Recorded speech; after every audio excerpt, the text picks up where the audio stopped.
सुप्रभात।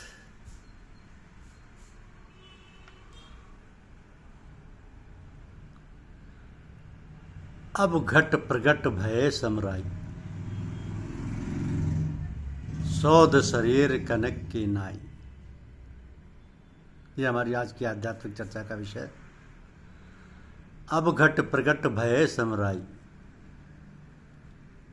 सौध शरीर कनक की नाई। परमात्मा का साक्षात्कार प्राप्त कर लेने वाले साधक के आनंद का वर्णन करना बहुत कठिन है, क्योंकि उसने प्रभु को अपने शरीर के अंदर ही प्राप्त किया है। जैसे सुनार सोने के खरेपन को कसौटी पर परखता है, उसी प्रकार अभ्यासी की आत्मा भजन सुमरन के द्वारा निर्मल होकर प्रभु की परख के योग्य हो गई है। अब उसे यह बोध हो गया है कि बाहर प्रभु की तलाश में उसने अनेक जन्म नष्ट कर दिए। अब रूहानी अभ्यास के द्वारा मन को भस्म करके मन माया के देश को पार करके निर्मल रूहानी मंडलों में पहुंचकर उसने प्रभु का परिचय प्राप्त कर लिया है। तभी तो कहा कि अब घट प्रगट भय समराई, शोध शरीर कनक की नाई। कनक कसौटी जैसे कस लई सुनारा, शोध शरीर भयो तन सारा। उपजत उपजत बहुत पाई, मंथिर भयो तबे थित पाई। बाहर खोजत जन्म गंवाया, उनमनि ध्यान घट भीतर पाया। बिन परचय तन कांच का थीरा, परचय कंचन भया कबीरा।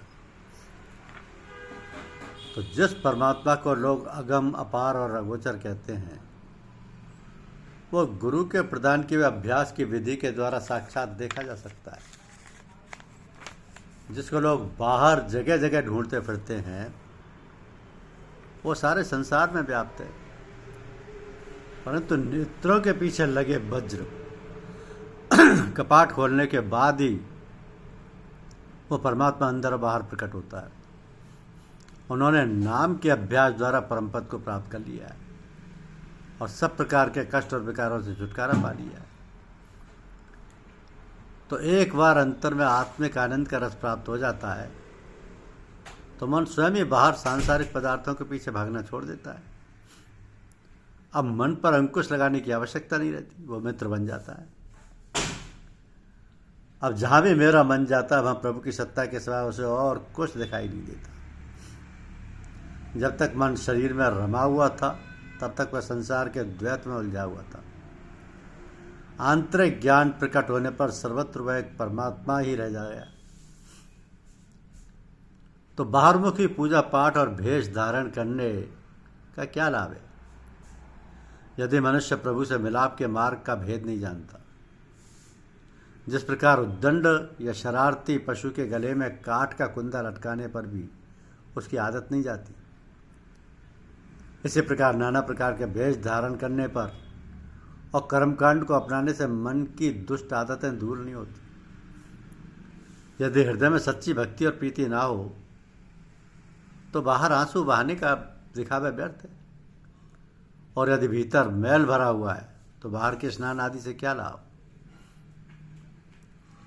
कहा भयो तिलक गरे जपमाला, मरम न जाने मिलन गोपाला। दिन प्रति पशु करे हर हाई, गरे काठ बाकी बन न जाई। बिन्ही प्रेम कहा भयो रोयो, भीतर मैल बाहर धोयो। तो बाहर के दिखावे के स्थान पर सच्चे प्रेम की महिमा कीजिए।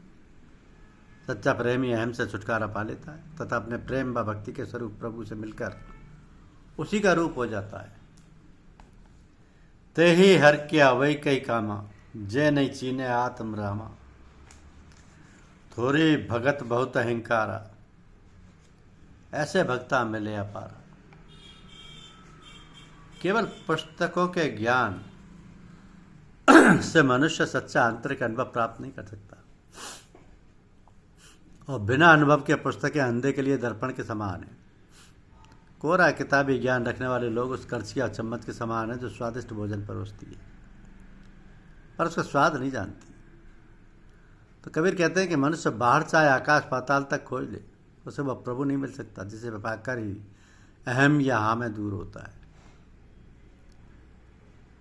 तो बाहर के भेष और दिखावटी भक्ति के स्थान पर प्रभु के लिए सच्चा प्रेम जागृत करने का उपदेश देना चाहिए। भक्ति का ध्येय प्रभु को रिझाना है, दुनिया की वाही वाही लूटना नहीं। एक पत्नी चाहे कितना ही बना श्रृंगार कर ले तथा अपने पड़ोसियों की प्रशंसा प्राप्त कर ले, परंतु अगर उसके पति को उसका श्रृंगार ना भाए तो वह व्यर्थ है। जो पे पतिव्रता है नारी, कैसे ही रहे सो प्यारी प्यारी। तन मन जीवन सौंप शरीरा, ताई सुहागन कहे कबीरा। तो मृत्यु के समय आत्मा शरीर के 9 द्वारों में सिमटकर आंखों के पीछे आ जाती है तथा यहां से शरीर को निर्जीव छोड़कर निकल जाती है। जिन्हें संतों के द्वारा शब्द का भेद मिल गया, वे अपने रूहानी अभ्यास में मृत्यु की इसी घाटी से गुजरकर आंतरिक मंडलों में प्रवेश करते हैं।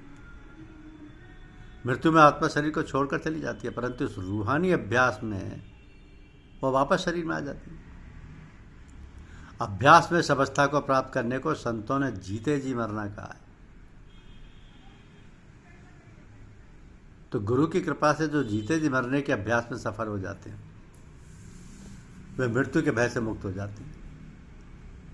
उनके लिए कर्म और कारण, माया, अहंकार, मान, अभिमान तथा सब प्रकार के भ्रम मर जाते हैं। ऐसे व्यक्ति मृत्यु पर विजय प्राप्त करके अविनाशी हो जाते हैं। जे को मरे मरन है मीठा, गुरु प्रसाद नहीं मर जीता। मुवा करता मुझे करनी, मोइनार सूरत बहुधरनी।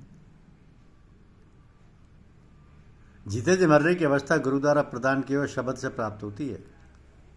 जो अभ्यासी सहज में मर जाते हैं, अर्थात सहज अवस्था में समा जाते हैं, वे जन्म मरण के चक्कर से छूट जाते हैं।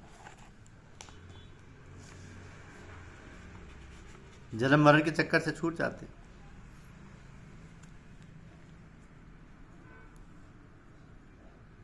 तो बाहुर्मुखी क्रियाओं का जिक्र करना जरूरी है कि उससे नाम की प्राप्ति नहीं हो सकती, जो मुक्ति प्राप्त करने के एकमात्र साधन है। प्रभु मिलाप के इच्छुक को चाहिए कि सतगुरु से नाम प्राप्त करे, जो कि सच्चे ज्ञान का मूल आधार और जन्म मरण से छुटकारे का साधन है।